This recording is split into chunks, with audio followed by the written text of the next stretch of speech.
উপদেশ দেওয়াতে মুমিনদের উপকার লাগবে, কি জিনিস লাগবে? উপকার হবে। অনেক সময় আমরা আমাদের মনে করেন স্বাভাবিক জীবন যাপন করি, আমরা স্বাভাবিক জীবন যাপন অভ্যস্ত হয়ে যায়, অনেক সময় আমরা ব্যবহার হয়ে যায়। যখন মাঝে মাঝে আমাদেরকে কেউ উপদেশ দেয় আমাদের মধ্যে পরিবর্তন আসে, আসে না? আসে। মাঝে মাঝে আমাদের চোখে পানিও আসে, মাঝে মাঝে আমাদের মধ্যে চেতনাও তৈরি হয়। এটা উপদেশের কারণেই হয়। এই জন্য উপদেশের ক্ষেত্রে আল্লাহ রাব্বুল আলামিন এই নির্দেশনা দিয়েছেন। রাসূল আকরাম সাল্লাল্লাহু আলাইহি ওয়াসাল্লাম এক্ষেত্রে অনেক উদ্বুদ্ধ করেছেন। আল্লাহ রাসূল সাল্লাল্লাহু আলাইহি ওয়াসাল্লাম বলেছেন যে মাঝে মাঝে মানে যারা বিশেষ করে যারা ইলম রাখে তাদের ব্যাপারে আল্লাহ বলছেন বাল্লিগু আননি ওয়ালাউ আয়া। যদি তোমার কাছে একটা আয়াত পরিমাণ জ্ঞানও থাকে, একটা বাক্য পরিমাণ জ্ঞানও থাকে, তুমি এই জ্ঞান কথাটা পৌঁছে দাও। এটা সাহাবায়ে কেরামের একটা অভ্যাস ছিল। আল্লাহ রাসূল সাল্লাল্লাহু আলাইহি ওয়াসাল্লাম সাহাবায়ে কেরাম একজনের সাথে অপরজনের দেখা হলে তারা কোরআনের আয়াত তিলাওয়াত করতেন, একজন আরেকজনকে আয়াত তিলাওয়াত করে শোনাতেন। আর ওখানকার কারণটাও ছিল এরকম, কোরআনটা তখন নাযিল হয়েছিল তাদের উপরে। মূলত কোরআনের আল্লাহ রাসূলের দরবার থেকে আসতেছে, আসার পরে জিজ্ঞাসা করা হতো আজকে কোনো খবর আছে, নতুন কোনো খবর? তখন একজন আরেকজন বলতেন আজকে এই আয়াতটা নাযিল হয়েছে। সুবহানাল্লাহ, কোরআন কত বড় সৌভাগ্যবান। আল্লাহ রাসূল সাল্লাল্লাহু আলাইহি ওয়াসাল্লাম সাহাবায়ে কেরামদের প্রশংসায় আল্লাহ রাসূল বলছেন, সাহাবায়ে কেরামের ব্যাপারে বলছেন কি এই আখতারাল্লাহ লিসুহবাতি নবিয়্যিহি ওয়া লিইকামাতি দীনিহি আও কামা ক্বালা আলাইহিস সালাতু ওয়াস সালাম। আল্লাহ রাব্বুল আলামিন সাহাবায়ে কেরামকে বাছাই করেছেন, মনোনীত করেছেন, নির্বাচিত করেছেন কি জন্য? লিসুহবাতি নবিয়্যিহি, তার নবীর সাহস দেওয়ার জন্য, আল্লাহর নবীর আশেপাশে থেকে তাকে সাহস জোগানোর জন্য, যুদ্ধ বিগ্রহে তাকে সাহায্য করার জন্য। এই কথা বুঝা যাচ্ছে? আর সাথে কি করতে?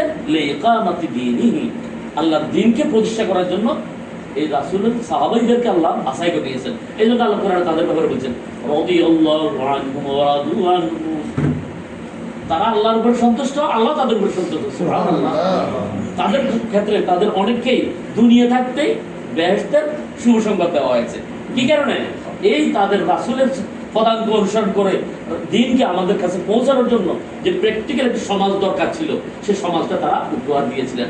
আর এটা এখন আমরা মনে করেন ওটাকে মডেল হিসেবে ধরে কেমন পর্যন্ত পৃথিবীর মানুষরা নতুন নতুন সমাজ প্রতিষ্ঠার জন্য, ইসলাম প্রতিষ্ঠার ক্ষেত্রে তাদের কি নিয়মে, কি নীতিতে, কি রীতিতে, কি মডেলে চালাবে, সেই মডেল তারা আমাদের জন্য রেখে দিয়েছে।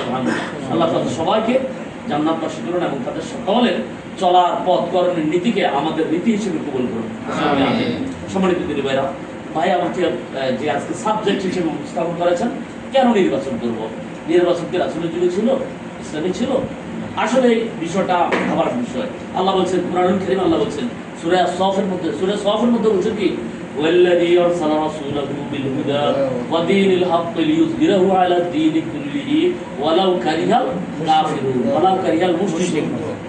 এভাবে আল্লাহ বলছেন কি তিনি সেই সত্তা যিনি তার রাসূলকে সত্য দিন সহকারে পাঠিয়েছেন। কি দিন সহকারে? সত্য দিন সহকারে পাঠিয়েছেন। কেন পাঠিয়েছেন?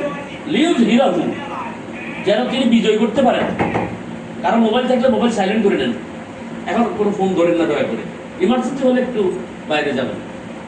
আল্লাহ বলছেন কি লিইয়ুযহিরাহু আলা দীনি কুল্লিহি, যেন সকল মতাদর্শের উপরে আল্লাহর দ্বীনকে বিজয়ী করতে পারেন। এই কথা কি ভাই? নবী রাসূলের প্রেরণের উদ্দেশ্য কি? আল্লাহর দ্বীনকে বিজয় করা। তো আল্লাহর দ্বীন যেভাবে বিজয় হয় সেভাবে তো বিজয় করতে হবে। কথা ঠিক কিনা? এই কথা আপনারা একমত কিনা? মনে করেন যদি আপনার সমাজে, আপনার পরিবারে, যেমন মনে করেন কোনো ক্ষেত্রে আজকে বাজার করবেন, সাপোজ পরামর্শ করছেন, সকালবেলা বাজার করার আগে আপনার ইচ্ছে হলো আজকে বাজারটা পরামর্শ ভিত্তিক করবো, আজকে বাজারটা, আজকে বন্ধের দিনে আমরা সবাই যেহেতু থাকবো, আজকে কোন খাবার টাবার রানলে সবাই একটু আনন্দিত হবে, একটু নিজেরা আনন্দ করবে, তখন মতামত নেওয়া হয়। বেশিরভাগ মতামতে যেটা সিদ্ধান্ত হয় সেটাকে আপনি কার্যকর করেন, আপনি কর্তা হিসেবে আপনি সেটাই কার্যকর করেন। এটাও একটা বিজয়ের কথা, এটাও একটা পরামর্শের বিষয়। এই ক্ষুদ্র পরিষদ থেকে শুরু করে ব্যক্তি, সমাজ, পরিবার, রাষ্ট্রে যখন আল্লাহর দ্বীন তো হলো বিজয়ের জন্য আসছে নাকি? আর দ্বীনও আল ইসলামও ইউলি লা ইউলা আলাইহি, দ্বীন বিজয়ের জন্য আসছে, পরাজিত হওয়ার জন্য আসে নাই। অন্য কিছু দ্বীনের উপরে গালেব হবে, জয়ী হবে, দ্বীনকে মাগলুব করে দিবে, এই জন্য দ্বীন আসে নাই, ইসলামের জন্য আসে নাই। নবীর জন্য আল্লাহ পাঠা নাই। নবীরা কি হবে? একেবারে কুচি করে চলবে, রাস্তা পাশ দিয়ে চলবে, লুকিয়ে লুকিয়ে চলবে, এই জন্য নবী রাসূলকে পাঠা নেই। আল্লাহ রাসূল বলছেন তোমরা রাস্তা যখন হাঁটবে বুলন্দের সাথে হাঁটো, মানে অর্থাৎ সাহসের সাথে হাঁটো, তারপর মুশরিক যারা থাকবে তারা যেন এক পাশ দিয়ে হাঁটতে বাধ্য হয়। তো তোমার স্বাভাবিক দিনদারির তোমার তাকওয়া নিয়ে হাঁটবা, তবে একেবারে ভয় ভীতির সাথে হাঁটতে না। হয়তো তোমরা যেটা দাঁড়ানো এই মানুষ লুকুলুকি হাঁটতে না, লুকোচুরি করে না কিছু মানুষ, এমন মানুষ যেটি ব্যত্রাঘাত করতেন, আর কি এমন কেন তুমি লুকোচুরি করে কেন, সাহসের সাথে হাঁটো। এই কথা বুঝে আসছে কিনা? এটা হলো ইসলামের স্পিড।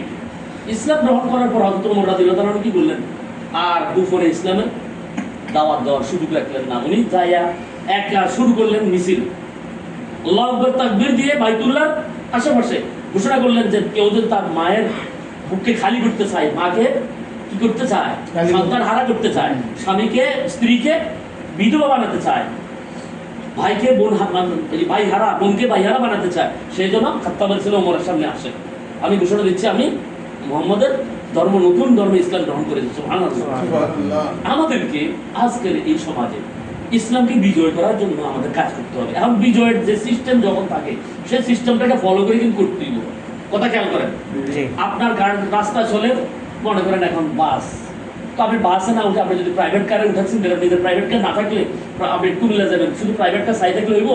হবে না রে ভাই। যেটা চলে সেটাই তো আপনি করতে হবে। বাংলাদেশ সব সারা পৃথিবীতে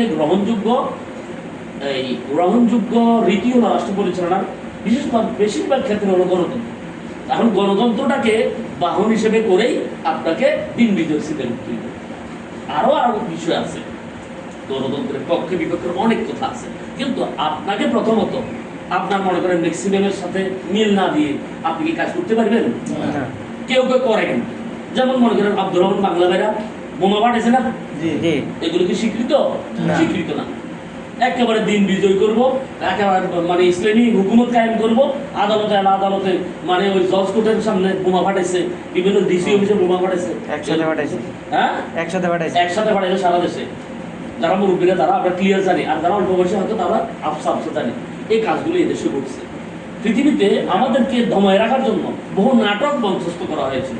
এই কথা বুঝেছে? এই বাংলাদেশকে জঙ্গি রাষ্ট্রের তকমা লাগানোর জন্য এই যে আমাদের মানে ফলায়নকারী শাসকরা, তারা এই রাষ্ট্রকে জঙ্গি রাষ্ট্র হিসেবে মানে জঙ্গি ভূখণ্ড হিসেবে সারা পৃথিবীর মানুষরা যেন এই দেশকে মানে কালো তালিকায় রেখে আজীবনের জন্য এখানে কোনো ইসলামী হুকুমত যেন প্রতিষ্ঠা না হয়, এই ষড়যন্ত্র তারা করেছিল। রামুতে মন্দিরে আক্রমণ করে তাদের বাড়িঘর জ্বালাইয়া ওখানেও ভিডিও তৈরি করছে, তারাই করছে, তাদের কর্মীরা দিয়ে করাইছে। মন্দিরে হামলা করার যত ঘটনা ঘটে, হিন্দুদের ব্যবসা বাণিজ্যের যত ঘটনা ঘটছে, প্রত্যেকটাই ওই শাসক দলের লোকেরাই জড়িত ছিল। এই কথা আপনাদের জানা আছে তো? মিথ্যার যত নমুনা আছে, ওবায়দুল কাদের, ওই হাসান মাহমুদ, এরা যে এত ইনিবিনে মিথ্যা বলতো, আমরা তো ভয় পেয়ে যেতাম, আরে মিথ্যার রাজত্ব আর কতদিন থাকবে? এ আল্লাহ, ওই যে আমরা কোরআন আল্লাহ বলছেন না, সেখানে রব্বানা আখরিজনা মিন হাযিহিল ক্বরিয়াতি যালিমি আহলুহা ফাজআল লানা মিন লাদুনকা ওয়ালিয়্যান ওয়াজআল লানা মিন লাদুনকা নাসীরা। হে আল্লাহ, আমাদেরকে এই জালের মধ্যস্থিত জনপদ থেকে আমাদের উদ্ধার করুন, আমাদেরকে বের করে নিন, অথবা আমাদের জন্য আপনার পক্ষ থেকে সাহায্যকারী এবং আপনার পক্ষ থেকে অভিভাবক নির্ধারণ করুন, পাঠিয়ে দিন। আমরা আল্লাহর কাছে দোয়া আমরাও করছি, আপনারা করছেন, ভালো লোকেরা সবাই সিজদা করে কান্নাকাটি করছে। বিশেষ করে সেই জুলাইয়ের দিনগুলো আমি আপনাদের পাশেই ছিলাম, মাসুদ গতকালের বাড়িতে, এই নয়নের মসজিদের পাশে। যখন হেলিকপ্টারের গুলিতে আমরা তথ্য পাচ্ছি, হেলিকপ্টারের গুলিতে মানুষ মারা যাচ্ছে, হেলিকপ্টারগুলো মহল মহল ঘুরতেছে, তখন কি যে আতঙ্ক বিরাজ করছে। আসর নামাজ পড়তে বেরোইছি, টিয়ার ছেলে মানে ধুয়ের কারণে মসজিদে যাওয়া যাচ্ছে না, রাস্তায় বেরোও যাচ্ছে না। কি কঠিন মুহূর্ত ছিল না? সেই মুহূর্তগুলো আল্লাহ রাব্বুল আলামিন সরাসরি সাহায্য করেছেন আমাদেরকে। আলহামদুলিল্লাহ, আলহামদুলিল্লাহ। আল্লাহর সাহায্যের একটা নমুনা, আল্লাহ যে সাহায্য করে যুগে যুগে আমরা চাক্ষুষ চর্মচক্ষে দেখেছি, আমরা প্র্যাকটিক্যালি দেখেছি, আলহামদুলিল্লাহ। তাহলে আমরা দেখার পর এই যে বাতিলের মোকাবেলায় আমাদেরকে কিছু করার দরকার আছে কিনা? হ্যাঁ, সম্মানিত উপস্থিতি আছে না? আমাদের দায়িত্ব আছে না? যে রাসূলের যুগে রাসূল দিন বিজয় করছেন, তখন তরবারির মাধ্যমে যুদ্ধের আয়োজন ছিল। রাসূলের উপরে, মক্কার উপরে যখন আক্রমণ করত, তখন সবাই মিলে প্রতিহত করছেন।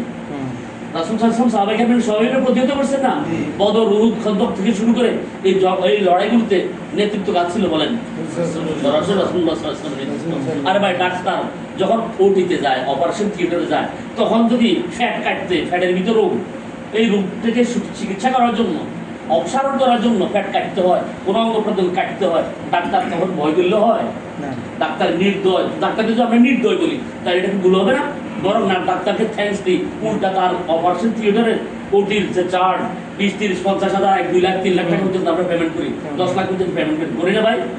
মুহাম্মদ রাসূলুল্লাহ সাল্লাল্লাহু আলাইহি ওয়াসাল্লাম সমাজ থেকে বাতিলকে নির্মূল করার জন্য আল্লাহর পক্ষ থেকে উনি আদিষ্ট ছিলেন। সেই আদিষ্ট নবী তার মানে নবুয়তের পুরোপুরি দায়িত্ব পালন করতে গিয়ে এই কাজগুলো করেছেন।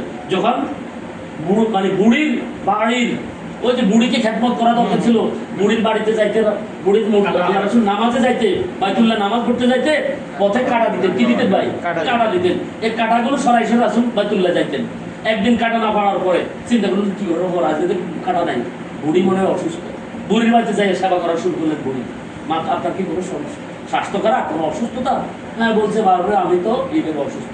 বুড়ি যখন দেখলো তার সেবা করতেছে, যে যাকে চিরশত্রু মনে করে এতদিন কি করছে, কাটা দিছে, সে আসে তার খেদমত শুরু করছে, তখন আর বুড়ির কি বিরোধিতা ছিল? আজকে বিরোধিতা ছেড়ে গেছে।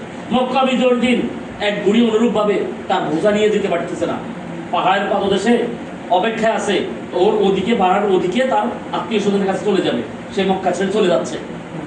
মক্কা যেহেতু রাসূল সাল্লাল্লাহু আলাইহি ওয়াসাল্লাম বিজয় করে ফেলতেছেন, এখানে আর মুক্তি রাজত্ব চলবে না। তখন ওই বুড়ি তার ফোটলা পাটলি নিয়ে অপেক্ষায় আছে, কার বাধ্যকে কিভাবে নেবে। মোহাম্মদ সাল্লাল্লাহু আলাইহি ওয়াসাল্লাম নিজে ফোটলাগুলো বললেন, মা আপনি কোথায় নেবেন? বলছে ওই যে আমার আত্মীয় স্বজন আছে ওদিকে পাহাড়ের ওদিকে, আমি ওখানে চলে যাবো। রাসূল নিজে তার বোঝাটা বহন করে ওখানে পৌঁছালেন। আর বুড়ি জিজ্ঞেস, তুমি কে, আমার এই বিপদ দিনে আমাকে এই সহযোগিতা করলাম? বলে আমি তো মোহাম্মদ। তুমি মোহাম্মদ? বুড়ি চোখে পানি ছেড়ে দিয়ে ইসলাম কবুল করলেন। আল্লাহ রাসূল সাল্লাল্লাহু আলাইহি ওয়াসাল্লাম যেমন ছিলেন মানবতার দরদি, অনুরূপভাবে যখন মানবতা যখন আল্লাহ বিরোধী হয়ে গেছে, দুনিয়া থেকে ইসলামকে মুছে দেওয়ার বিপক্ষে চ্যালেঞ্জ ঘোষণা করেছে, তখন মুহাম্মদ রাসূলুল্লাহ সাল্লাল্লাহু আলাইহি ওয়াসাল্লাম নেতৃত্ব দিয়েছেন যুদ্ধে। এবং প্রথম যুদ্ধেই 70 জনকে হত্যা করা হয়েছে আর 70 জনকে বন্দী করা হয়েছে। তখন কি মায়া মমতা দেখালে হবে? হবে না ভাই। তখন বদর যুদ্ধের কথা বলছি। এখন এইভাবেই আল্লাহ রাসূল সাল্লাল্লাহু আলাইহি ওয়াসাল্লাম 27টা যুদ্ধে নিজেই নেতৃত্ব দিয়েছেন, 27টা যুদ্ধে নিজেই নেতৃত্ব দিয়েছেন। এইভাবে যুদ্ধগুলো হয়েছে। যখন রাসূলকে মানবতার আল্লাহ বলেছেন, ওয়া মা আরসালনাকা ইল্লা রাহমাতাল লিল আলামিন, হে নবী আমি আপনাকে জগৎবাসীর জন্য রহমত হিসেবে প্রেরণ করেছি। তিনি যেমন জগৎবাসীর জন্য রহমত, তো এভাবেই রহমত। তিনি যেমন অন্যের জন্য দরদি হবেন, ব্যক্তিগত জীবনে সেবা করবেন। কেউ যদি বেশি অন্যায় করে, ইসলামকে মুছে দেওয়ার চেষ্টা করে, আল্লাহর রাজত্বের বিপক্ষে গিয়ে অবস্থান নেয়, তাকেও সুস্থ করার জন্য, তাকেও সঠিক পথে আনার জন্য উনি সর্বোচ্চ চেষ্টা করবেন। এটাই বাস্তবতা। এটা কি রাসূল কি সন্ত্রাসী বলা যাবে না? সম্মানিত ভাইরা, আজকের যুগেও দ্বীনের জন্য যখন যে আওয়াজ আসে, তখন সে আওয়াজ অনুযায়ী কাজ করতে হবে। আপনার যখন প্যারাসিটামল খেলে যে অসুখ ভালো হয়ে যায়, সেখানে কি অ্যান্টিবায়োটিক লাগে? আর অ্যান্টিবায়োটিক যেখানে অ্যান্টিবায়োটিকও কাজ হয় না, সেখানে ইনজেকশনও লাগে। স্যালাইন ইনজেকশন দিয়া আপনাকে আইসিইউ সিসিইউতেও রেখে চিকিৎসা করাতে হয়। যখন যে স্তরের চিকিৎসা, খেয়াল রাখতে হবে, বুদ্ধিমান লোক সেই স্তরের চিকিৎসাই করে। আমরা কি সেই স্তরের চিকিৎসা করতে রাজি আছি কিনা? সম্মানিত ভাইরা, আজকে পৃথিবীতে গণতন্ত্রের মতো যে যেটা আছে, এটাকে আপনি অস্বীকার করে এই ভূখণ্ডে কাজ করতে পারবেন না। এটা একটা কৌশল। এটাকে আপনাকে এই সময়ের বাহন হিসেবে গ্রহণ করতে হবে। আমি বলছিলাম না, বাস থাকলে বাসে, ট্রেন থাকলে ট্রেনে, এরোপ্লেন হলে এরোপ্লেনে আপনি যাবেন। যখন যেটা আপনার উপযোগী হবেন, আপনার প্রয়োজন হবে, সেটাতে আপনি চলবেন। আপনি হজে যাবেন, আপনি যদি বাসের চিন্তা করেন হবে, এখানে আপনাকে বিমানে উঠতেই হবে আপনাকে। সম্মানিত ভাইরা, আজকের এই যুগে, আধুনিক এই যুগে আমি মনে করি জামাত ইসলামী বাংলাদেশ এমন একটি সংগঠন, আপনারা জানেন এই সংগঠনের আভ্যন্তরীণ কোনো কুন্দল নাই। আজকে যদি অন্য কোনো দলের একটা প্রোগ্রাম হইতো, শেয়ার কে কোনটা বসবো এটা নিয়ে ধাক্কাধাক্কি একটু হইতো না ভাই? যাওয়ার সময় যদি বিরিয়ানি বা প্যাকেট ট্যাকেট দেওয়া হইতো, এতে কাড়াকাড়ি হইতো। আলহামদুলিল্লাহ ইসলামী আন্দোলন বাংলাদেশ জামাত ইসলামীতে এই ধরনের কোনো নজির নাই। লক্ষ লক্ষ লোকের প্রোগ্রাম হলো, সেখানে কোনো টু শব্দ অন্য ধরনের কিছু হয় না। সুবহানাল্লাহ। এই আল্লাহর একটা রহমত। আল্লাহর এই জমিনের দিন প্রতিষ্ঠার জন্য জামাত ইসলামী বাংলাদেশ আমাদের ভূখণ্ডের জন্য আল্লাহর একটা রহমত, একটা নিয়ামত। আমরা ইসলামী ছাত্র শিবির করে আমাদের চরিত্রবান হওয়ার যে ট্রেনিং ছাত্র শিবির দিত, সেই ট্রেনিং আপনারা জানেন কিনা, যে 6ষ্ঠ শ্রেণীর উপরে, মানে 5-এর উপর করে মেয়ে পড়ানো যায় না। মানে তালের বেড়াতে গেলে তালতো বোনের সাথে আড্ডা মারা যায় না, ওই বেআইন বা তালতো ভাইয়ের বউ বা এদের সাথে দেখা করা যায় না। এইগুলো ছাত্র শিবির আমাদেরকে ট্রেনিং দিয়ে আমাদেরকে সেভাবে গড়ে তুলছে। আর বাংলাদেশ জামাত ইসলামী এগুলোকে বাস্তব বাজারে এসে কর্মজীবনে এসে এগুলোকে আরো প্র্যাকটিক্যালি দিনকে আমাদের ব্যক্তিগত জীবনে, পারিবারিক এবং সামাজিক জীবনে অনেক সুন্দরভাবে উপস্থাপন করতেছে এবং রাষ্ট্রীয় জীবনে বাস্তবায়নের জন্য কঠিন পরিশ্রম করে যাচ্ছে। আপনারা জানেন বাংলাদেশ জামাত ইসলামীর গত আমলে নেতৃবৃন্দ, প্রথম সারির নেতৃবৃন্দ তো সবাইকে ফাঁসি দিয়েছে, কাউকে জেলে মারছে, বিভিন্ন কৌশলে অপকৌশলে তাদেরকে হত্যা করছে। আলহামদুলিল্লাহ বাংলাদেশ জামাত ইসলামী তারা মনে করেছিল নিঃশেষ হয়ে গিয়েছে। সর্বশেষ জামাত ইসলামীর বা ছাত্র শিবিরের আহ্বানে যে আন্দোলন গড়ে উঠছে, শিবির নেপথ্য ছিল। তখন হ্যাঁ কেউ কেউ বলেন গুপ্ত সংগঠন, লজ্জা হওয়ার কথা। বাংলাদেশ ইসলামী ছাত্র শিবির জামাত ইসলামের ব্যাপারে বলেন গুপ্ত সংগঠন। তোমরা কোথায় ছিল? যে বিভিন্ন কর্মসূচি আমরা তো জানি, এই যে বিভিন্ন কর্মসূচিতে প্রথমে জামাতের কর্মসূচিতে তারা মানে মৌন সমর্থন দিছে, যখন ওই যে সারা দেশে যখন অবরোধ ঘোষণা করলো জামাত ইসলামী, তখন তারা কিছুদিন মৌন সমর্থন দিছে, কিছুদিন নৈতিক সমর্থন দিছে। এরপর সমর্থন উঠে নিয়ে তারা আওয়ামী লীগের সাথে মিলিয়ে গেছে। এখন তাদের সাথে আর ভারতের সাথে সম্পর্কের কোনো ঘাটতি নেই। তার তারিখটা নির্বাচন দিয়ে ক্ষমতার ফালা বদল চায়, আবার ক্ষমতা আসি কি করতে চায় আপনারাই বোঝেন। এই বুস্টান দখল, বালুর মহাল দখল, ওই যে মনে করেন সাদাবাজির যত রূপ স্তর আছে অন্যরা যারা করছিল এরা তাই করতেছে এখন। আল্লাহ তাদেরকে হেদায়েত করুন, কেন তাদের সাথে আমরা কাজ করছিলাম। 4 দলীয় জোট সরকার, তারা আমাদের তাদের নেতৃত্বে ছিলাম বলা যায়। আমরা আমাদের 2 মন্ত্রী 3 মন্ত্রণালয় চালাইয়া পৃথিবীবাসীকে যে এই যুগেও সব থেকে মন্ত্রণালয় চালাতে যায়, এটা উদাহরণ রেখেছে সুবহানাল্লাহ। আওয়ামী লীগ চেয়েছে এই তাদের স্মৃতিসৌধগুলো মুছে যাওয়ার জন্যই এদেরকে ফাঁসি দিচ্ছে, যেন মানুষ যেন জানতে না পারে, ঠিক বিশ্ববাসী যেন জানতে না পারে যে এই সময় এসে ইসলামের আদর্শের উপরে মন্ত্রণালয় চালানো যায়। এটা যেন মানুষ এই স্মৃতি যেন ভুলে যায়। আসলে আল্লাহ সাহেব কি ইউরিদুনা লিইউতফিউ নূরাল্লাহি বিআফওয়াহিহিম, তারা চায় আল্লাহর নূরকে মুখের ফুৎকার দিয়ে উড়িয়ে দিতে। আল্লাহু মুতিম্মু নূরিহি, আল্লাহ কি চান? তার নূরকে প্রজ্বলিত করতে। ওয়ালাউ কারিহাল কাফিরুন, যদিও কাফেররা কি করে? অপছন্দ করে। আল্লাহকে পছন্দ করে না, আল্লাহর নূরকে প্রজ্বলিত রাখতে, টিকে রাখতে আল্লাহ এটা করেই যাবেন ইনশাআল্লাহ। সর্বশেষ দিনে বিজয় হবে। সম্মানিত ভাইরা, বাংলাদেশ জামাত ইসলামী আপনারা জানেন 1988 থেকে 86 থেকে শুরু করে ইলেকশন করেছে, গণতন্ত্রের পক্ষেই ছিল, নিয়মতান্ত্রিকভাবে জামাত তার কার্যক্রম চালিয়ে যায়। কোনো জঙ্গি, কোনো মনে করেন এই গুপ্ত সংগঠন অথবা আড়ালে থেকে আবডালে থেকে হঠাৎ করে জাগিয়ে উঠে একটা কিছু করবে, এই ধরনের কাজ জামাত করে না। আলহামদুলিল্লাহ জামাত ইসলামী বাংলাদেশ প্রত্যেক সেক্টরের লোক আছে। আপনারা তো বুঝতেছেন, টের পাইছেন। যদি প্রত্যেকটা সেক্টরের সেনাবাহিনীদের যদি জুনিয়রদের মধ্যে বা অফিসারদের মধ্যে কিছু লোক না থাকতো, তাইলে ও আকার কি বাধ্য হইতো এইভাবে শেখ হাসিনাকে বলতে যে আপনি চলে যান, আপনি নিরাপদ না। কথা বুঝে আসছে কিনা? আলহামদুলিল্লাহ জামাত ইসলামী বাংলাদেশ আমরা একটি সংগঠন, প্রত্যেক সেক্টরে তার লোক আছে। এই জন্যই বিশ্ববাসী মনে করে জামাত ইসলামী এখন দেশ চালানোর মতো যোগ্যতা অর্জন করেছে। আলহামদুলিল্লাহ ইউরোপীয় ইউনিয়ন সহ পৃথিবীর বিভিন্ন দেশের রাষ্ট্রদূতরা জামাতের কেন্দ্রীয় অফিসে নেতৃবৃন্দের সাথে পার্সোনালিও সাক্ষাৎ করে, অফিসিয়ালিও সাক্ষাৎ করে। তা আমরা চাই এটাকে বাস্তব ময়দানেও এটার একটা মিল রেখে আমরা যেন ভালো অবস্থানে যেতে পারি। আপনারা কি চান? এটাকে যদি বাস্তবায়ন করতে হয় ভাই, তাইলে তো আপনি যদি মাছ ধরতে হয় যেরকম পানিতে নামতে হয়। নির্বাচনী এই যুদ্ধে জয়ী হতে হলে যত ধরনের অবস্থা তৈরি হবে, অত ধরনের অবস্থার মোকাবিলার জন্য তৈরি থাকতে হবে। আমার কথা বুঝে আসছে? আপনি ভালো শুধু ভোটারদের কাছে যাই, যদি দেখা যায় যে ভোটারদেরকে আপনি ডাক দিয়ে নিলে ভোটাররা যাচ্ছে, পরিবেশ আছে সুন্দর, ওকে। তারা যদি কেউ দখল করতে আসে, উল্টা দখল মানে ফুল দখল আমরা করতে পারি, তারাই হিন্দু দিতে পারবেন ইনশাল্লাহ। আমাদের এই যুবক ভাইদের যে বদরের চেতনা, বহু বদের চেতনা নিয়ে সে চেতনাকে ধারণ করে আমরা দিন বিজয়ের জন্য চেষ্টা চালিয়ে যাবো ইনশাআল্লাহ। আমাদের চেষ্টা, আমাদের প্রিয় প্রচেষ্টায় আল্লাহ আমাদের সফলতার দিকে নিয়ে যাবে ইনশাআল্লাহ। সম্মানিত ভাইরা, আমি মনে করি বাংলাদেশ জামাত ইসলামীর কার্যক্রমের কোনো বিষয়ে যদি আপনাদের কোনো খটকা থাকে, কোনো প্রশ্ন থাকে, আমরা আলোচনার পরে ইনশাআল্লাহ আপনারা পার্সোনালি প্রশ্ন করতে পারবেন। আর ইলেকশনের ব্যাপারে আমাদের কনসেপ্ট ক্লিয়ার। বর্তমানের সময়ে বর্তমান যেহেতু গণতন্ত্রের চর্চা আছে, গণতন্ত্রের চর্চা হিসেবে আমরাও কাউকে অবমূল্যায়ন করি না। গণতন্ত্রের রীতি হলো একজন ডক্টর পিএইচডি হোল্ডার অথবা একজন বড় শিক্ষিত লোকের ভোটের যে দাম, আমাদের সমাজের একজন একেবারে নিম্ন পদের নিম্ন স্তরের কোন ধরনের পেশাজীবী ব্যক্তির তার ভোটেরও সেই দাম। আমরা কাউকে ছোট মনে করি না। এই কথা বুঝে আসছে? আমাদের সর্বোচ্চ শিক্ষিত ব্যক্তির যেমন দাম আমাদের কাছে আছে, আমাদের এই সমাজে বসবাসকারী যে কোনো পেশার লোক তিনি আমাদের আপনজনের মতো। তাদের কাছে আমরা দরদ দেখা করতে তাদের দাওয়াত সমর্থন পাওয়া, মানে দাওয়াত দেবো, সমর্থন পাওয়ার জন্য যে কৌশলের কথা বললে আমরা তাদের সমর্থন পাই, সেই কৌশল অ্যাপ্লাই করে আমরা কাজ করবো। তাইলে হবে আমাদের সফলতার একটা কি সিঁড়ি তৈরি হবে। তা আমরা চাই আপনারা আমার কথাগুলো বুঝতে পারছেন। এই ক্ষেত্রে আমাদের দায়িত্বশীলদের যোগাযোগ রেখে আপনি যখন দেখবেন একজন যুবক আর দুজন যুবককে বা আপনার বন্ধু বান্ধবকে কোন দাওয়াত দিলে আমার ইসমাইল ভাইকে নিয়ে যাবেন যে ভাই আমাদের অফিসে এই কয়েকজন লোক আসবে, আপনি একটু সময় দিন আমাদেরকে, অথবা অনুর বাড়িতে যেতে হবে, ওনার বাসা যেতে হবে, ওনার বাসা গেলে উনি নিজেও মানে বুঝবেন অথবা ওনার ফ্যামিলিও কথা শুনবেন, তাদেরকে আমরা দিনে দাওয়াত দিতে পারি, বিশেষ সামনে ইলেকশনে যেন ভোটটা কনফার্ম করতে পারি। এভাবে প্রত্যেকে চেষ্টা করবেন তো ইনশাআল্লাহ। আমরা যেহেতু আমাদের ব্যক্তি জীবনে যেহেতু ইসলাম বিজয়ী করার স্বপ্ন দেখি, এই স্বপ্ন বাস্তবায়নের জন্য আমাদের সোসাইটির সকলকে আমরা ঐক্যবদ্ধ করবো ইনশাআল্লাহ। সেখানে যেন কেউ যদি উল্টা চিন্তা করতে আসে যেন সে তার চিন্তাটা মনে রেখে পকেটে রেখেই যেন ফেলাই দিতে হয়, আমাদের এই দৃঢ়তা থাকতে হবে ইনশাআল্লাহ। আমাদের বিভিন্ন ব্যক্তিদেরকে বিভিন্ন দায়িত্ব পালন করার ক্ষেত্রে বিশেষ করে এজেন্ট গুরুত্বপূর্ণ বিষয়। এজেন্টদের যে প্রোগ্রাম, এই প্রোগ্রামগুলোতে আপনারা নিয়মিত যাবেন। এজেন্টদের বাছাই করছেন কিনা এখানে? ইনশাআল্লাহ আপনাদের তার উপরে যে দায়িত্ব আসবে, দায়িত্ব কিন্তু ইসলামী আন্দোলনের দায়িত্ব চেয়ে নেওয়া যায় না, দায়িত্ব আল্লাহর পক্ষ থেকে আসে, দায়িত্বশীলের মাধ্যমে আল্লাহ এটা করা, তখন যখন দায়িত্ব এসে যায় এড়িয়ে যাওয়া যায় না।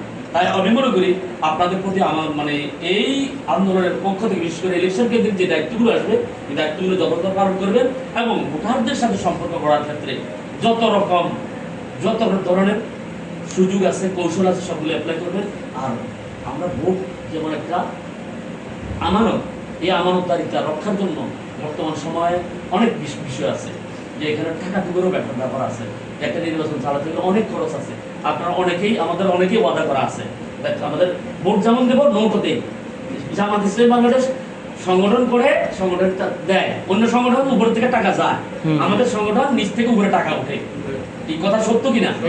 যার কারণে যত ধরনের দুরবস্থা গেছে, আমাদের আলহামদুলিল্লাহ আমাদের কোনো সমস্যা হয় নাই।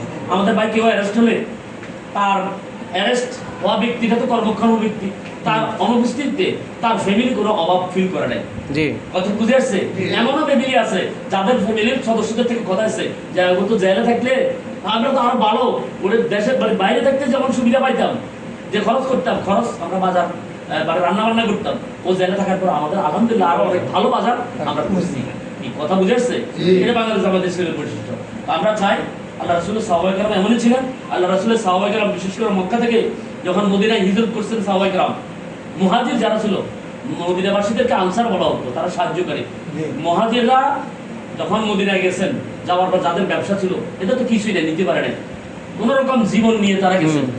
এই জীবন নিয়ে যাওয়া ব্যক্তিটা যদি ব্যবসায়ী ছিলেন, ব্যবসা জানতেন, কৌশল জানতেন, তাকে আল্লাহ রাসূল বলছেন আরেক ব্যবসায়ীর সাথে তার ভ্রাতৃত্বের সম্পর্ক গড়ে তুলে বলছেন, তুমি তোমার ব্যবসা তাকে কি করো, পার্টনার বানিয়ে নাও।